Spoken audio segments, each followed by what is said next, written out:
Les individus qui croient en Dieu interprètent pour certains la situation que nous traversons comme étant l'œuvre d'une justice divine. L'homme, qui n'aurait pas été suffisamment bon et juste, l'homme détourné de Dieu, se retrouverait puni par un châtiment de grande ampleur. Quant aux bonnes âmes, elles pourraient rejoindre le paradis, obtenir enfin les récompenses pour tous les efforts endurés à supporter l'ignorance et la bêtise humaine. La foi en Dieu apporte de l'espérance et permet à l'individu de regarder plus haut que la réalité qui lui est présentée devant les yeux. La foi apporte du réconfort et peut devenir la source même d'un certain épanouissement intérieur et fournir à l'individu une sécurité à toute épreuve, plus puissante que toute la somme des assurances proposées par le monde matériel. Mais pourquoi l'homme regarde-t-il au-dessus de cette réalité mensongère, alors qu'il devrait regarder au travers? Peut-être parce que regarder au travers n'est pas sécurisant.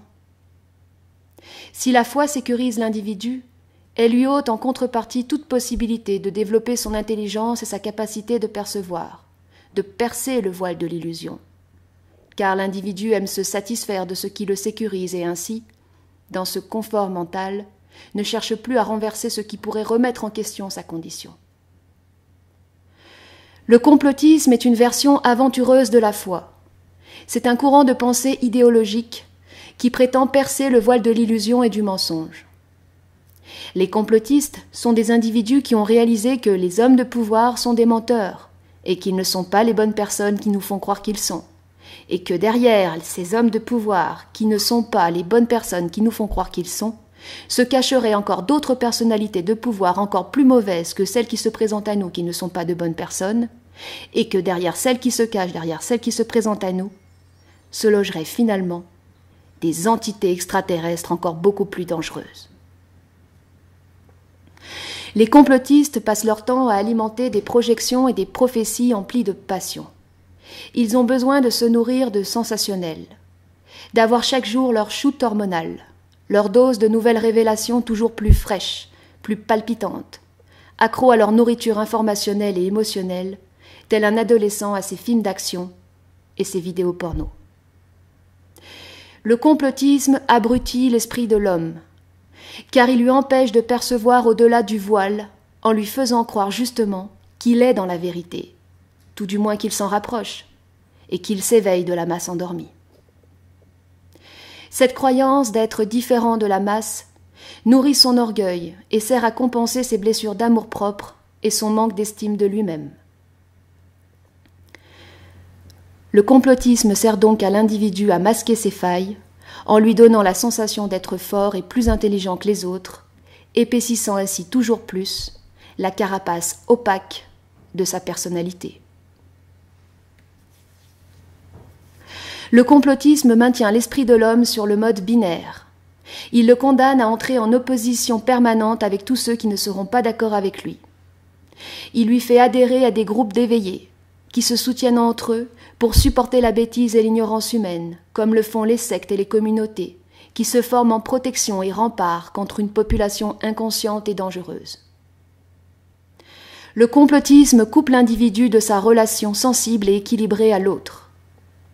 En effet, les échanges deviennent pour lui l'occasion de faire sa prêche et de tenter de convertir l'autre à sa vérité, sans aucune considération pour sa sensibilité, voire sa fragilité psychologique.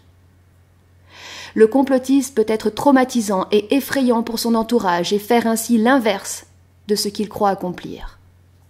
Il ne comprend pas qu'il est simplement en train de confronter son nouveau système de croyance et donc son mode interne de sécurisation du mental à un autre système interne de sécurisation. Il se dit ouvert et dans le non-jugement, c'est en fait un guerrier plein de conditionnements. Le complotiste, tout comme le croyant, demeure prisonnier de la forme. Le complotiste est un guerrier immature et rigidifié dans son mental. Il n'a pas fait son Oedipe, il n'a pas tué le père, et cherche à rendre responsables les autorités, une cabale invisible de la destinée du monde, ainsi que de sa propre condition misérable. Il n'aime pas suffisamment sa propre vie pour la considérer comme une œuvre d'art totale. Elle lui apparaît en effet banale et incomplète. Il ne veut pas voir en lui-même l'obscurité terrifiante qu'il pourrait contenir et se conforte à dénoncer l'obscurité à l'extérieur, dans un souci de se rendre irréprochable, lui, le chevalier numérique au service du bien. Mais croire que le destin du monde dépend d'une petite poignée de personnes, même les plus mal intentionnés qui soient, même accompagnés de forces extraterrestres aux technologies dévastatrices et de démons assoiffés de sang, c'est porter un pouvoir démesuré à l'homme qu'il n'a jamais eu. C'est une version inversée du transhumanisme, qui lui ressemble en tout point, car c'est une croyance en la toute-puissance de l'homme qui pourrait rivaliser avec le Créateur en étant seulement inspiré par la machine et par la mort. Le complotiste croit en cet homme apprenti sorcier capable de modifier le climat, de réchauffer la planète, d'être à l'origine de toutes les perturbations que l'on connaît. Il croit que ce qu'il appelle la dictature sanitaire est l'œuvre d'esprits malins ayant pour but de le priver de ses libertés, de lui empêcher de parler, alors qu'il dispose de tous les moyens pour le faire. L'homme ne comprend pas les lois de l'énergie. Il ne comprend pas que lorsqu'il combat un ennemi avec son émotivité, il le renforce.